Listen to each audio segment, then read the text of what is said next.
स्वः तत्सवितुर्वरेण्यं भर्गो देवस्य धीमहि धियो यो नः प्रचोदयात्। हे ईश्वर, हम यह पठन पाठन आपको प्राप्त करने और कराने के लिए साधन के रूप में करने जा रहे हैं। इस कर्म को और इसके कर्म फल को भी आपको अर्पित करते हैं।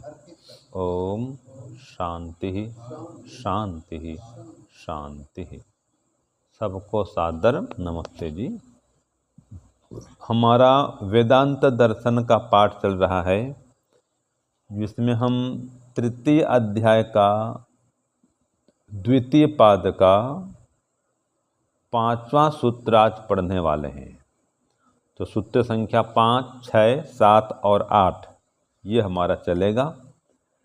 इसमें सूत्र 5 में क्या कहा जा रहा है, देखो सूत्र बोलते हैं पहले, पराभिध्यानात्तु तिरोहितम ततो ही अस्य बंध विपर्ययो।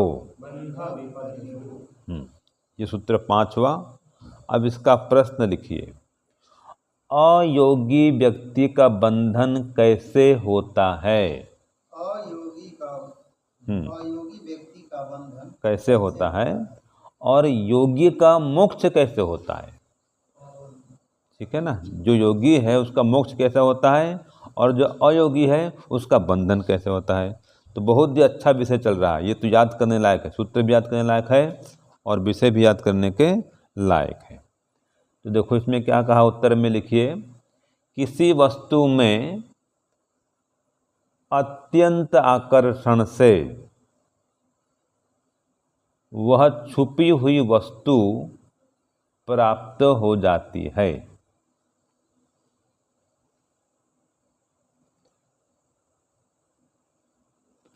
उस अत्यंत आकर्षण से ही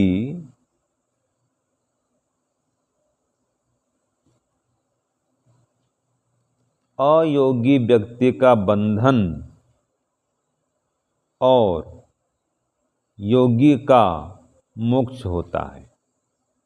माने कि उसी अत्यंत आकर्षण से ही अयोगी का बंधन होता है और उसी अत्यंत आकर्षण से ही योगी का मोक्ष होता है। ठीक है ना। तो ये आकर्षण बढ़ाओ परमात्मा में तो मोक्ष हो जाएगा, और आकर्षण बढ़ाओ संसार में तो बंधन में पड़ जाएंगे। आकर्षण मुख्य बात है। तो अपना अपना आकर्षण चेक करिए, परीक्षण करिए कि मेरा आकर्षण परमात्मा प्रति ज़्यादा है या संसार प्रति ज़्यादा है। अगर संसार में अधिक आकर्षण है तो क्या होगा जी पद्मनाभ जी? बंधन होगा। और परमात्मा में अगर अधिक आकर्षण है तो क्या होगा? मोक्ष होगा। तो परमात्मा में आकर्षण को बढ़ाएं, ये सूत्र का सारांश है, सार है, संदेश है। अब सूत्र 6 देखो, देह योगात्वा सो अपि। ये सूत्र 6 है। इसका प्रश्न लिखिए, स्वप्न कब दिखाई देता है? स्वप्न कब दिखाई देता है और स्वप्न में सृष्टि काल्पनिक क्यों होती है? और स्वप्न में सृष्टि काल्पनिक क्यों होती है? तो ये सूत्र 6 का प्रश्न हुआ। अब इसका उत्तर लिखिए सूत्र 6 का। शरीर का संबंध होने से ही, मतलब होने से भी, यहाँ पर तो भी दिया है लेकिन है वो ही। तो शरीर का संबंध होने से ही स्वप्न दिखाई देता है। शरीर का संबंध होने से ही स्वप्न दिखाई देता है। इसलिए स्वप्न में सृष्टि काल्पनिक होती है, वास्तविक नहीं। इसलिए स्वप्न में सृष्टि काल्पनिक होती है, वास्तविक नहीं। ठीक है।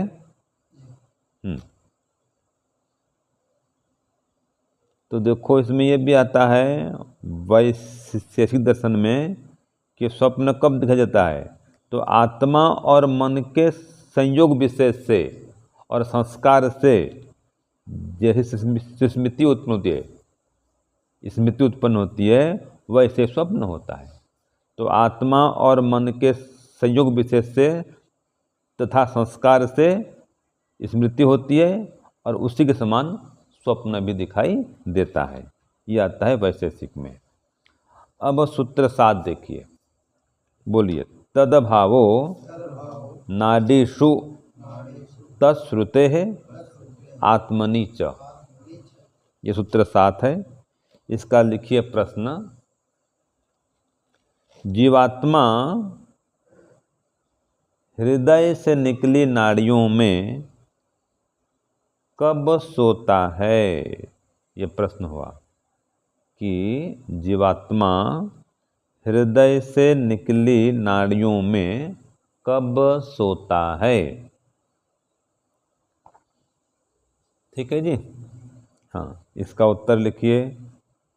सूत्र क्या हो गया? तद अभावो नाड़ीषु तत्श्रुते है आत्मनि च। ये उत्तर है। इसका अब हिंदी में लिखना है। लिखिए सूत्रार्थ 6। जब स्वप्न का अभाव होता है, जब स्वप्न का अभाव होता है अर्थात निद्रा होती है, तब जीवात्मा हृदय से निकली नाड़ियों में सोता है। तब जीवात्मा हृदय से निकली नाड़ियों में सोता है, ऐसी श्रुति होने से। ठीक है ना। तो श्रुति में यह दिया गया है,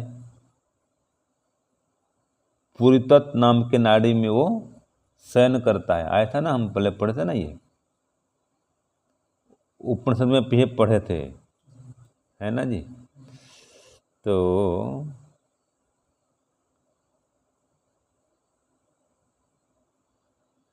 जब स्वप्न का अभाव होता है अर्थात निद्रा होती है, उसी समय जीवात्मा हृदय से निकली नाड़ियों में सोता है। ठीक बात है। जब निद्रा होगी तो सोएगा, क्यों जी? ऐसी श्रुति मिलती है कि यदा सुषुप्त भवति यदा न कश्चन वेद। जब वो सुषुप्ति अवस्था में होता है तो कुछ जानता नहीं है, उस समय हिता नाम की नाड़ी में देखो, है ना, हिता नाम की नाड़ी है और 72,000 नाड़ी, द्वासप्तति सहस्त्राणी, 72,000 नाड़ी निकलती हैं हृदय से। उसमें से जो पुरीतत नाम की नाड़ी है, हिता नाम की नाड़ियां हैं, उसमें से एक विशेष नाड़ी है पुरीतत नाड़ी, तो उसमें ये सोता है। तो 72,000 नाड़ियां निकलती हैं हृदय से, देखो। ठीक है, हिता नाम से, और उसमें से एक नाड़ी का नाम है पुरीतत। उस पुरीतत नाड़ी में वो सोता है। ये पुरीतति सेते, ये प्रमाण दिया बृहदारण्यक में। ठीक है ना। ये सूत्र 7 में बता दिया। अब आज का अंतिम सूत्र है 8। सूत्र बोलिए। अतः प्रबोधो अस्मात्। ये सूत्र 8वां। अब इसका प्रश्न लिखिए। जीव कहाँ से जागरण में लौट कर आता है? जीव कहाँ से जागरण में लौट कर आता है? ठीक है, यह प्रश्न हुआ। तो उत्तर क्या है? अतः प्रबोधो अस्मात्। अतः माने उसी परमात्मा पास सो रहा था और उसी के पास से लौट करके आता है। तो सूत्रार्थ लिखिए। क्योंकि जीव ब्रह्म के पास सो रहा था। हाँ जी, पद्मनाभ जी कहाँ सो रहा था? हाँ, क्योंकि जीव ब्रह्म के पास सो रहा था, इसलिए ब्रह्म से ही जागरण में लौट कर आता है ना। ये हो गया सूत्रार्थ। तो ब्रह्म के पास सो रहा था, इसलिए ब्रह्म के पास से ही जागरण में लौट करके आता है। तो ये प्रमाण दिया। कुतः एतद् आगात, कहाँ से आया है ये? तो सतः आगच्छामि, उस सत्तात्मक सत्य स्वरूप परमात्मा से आता है। उसी के पास सोता है, उसी से लौट के आता है। ये सोने की बात है। ऐसे ही जन्म, जब जन्म लेता है तो जीवात्मा किसके पास से आता है? तो परमात्मा के पास से आता है। जब मर जाता है तो किसके पास जाता है? परमात्मा के पास जाता है। ये निकला, जन्म काल में वहाँ से आता है और मरण काल में वहाँ पर ही जाता है। इसलिए डरना नहीं मृत्यु से। भाई उसके पास आए थे, उसके पास से आए थे, उसके पास जाएंगे तो डरना क्या? जिसने भेजा उसने बुला लिया, ठीक है ना। आपको हमने किसी काम से कहीं पर भेजा और बुला लिया। अब जहाँ काम में गए थे वहाँ उलझ गए, लग गए खेलकूद में, मनोरंजन में लग गए। अब वहाँ उलझ गए। अब हम जो बुलाए तो आना पड़ेगा ना भाई, दुही क्या होना?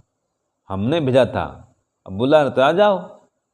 तो परमात्मा ने भेजा था, बुला लिया तो जाना पड़ेगा, ठीक है।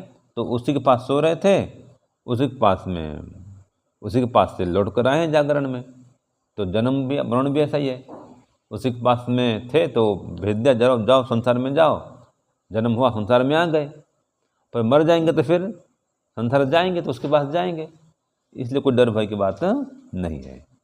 तो सूत्र 8 क्या कहता है? जीव ब्रह्म के पास सो रहा था और उसी से जागरण में लौट करके आता है।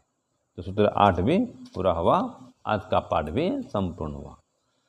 ओम शांति शांति शांति। सर्वेभ्यो नमः। सबको सादर नमस्ते।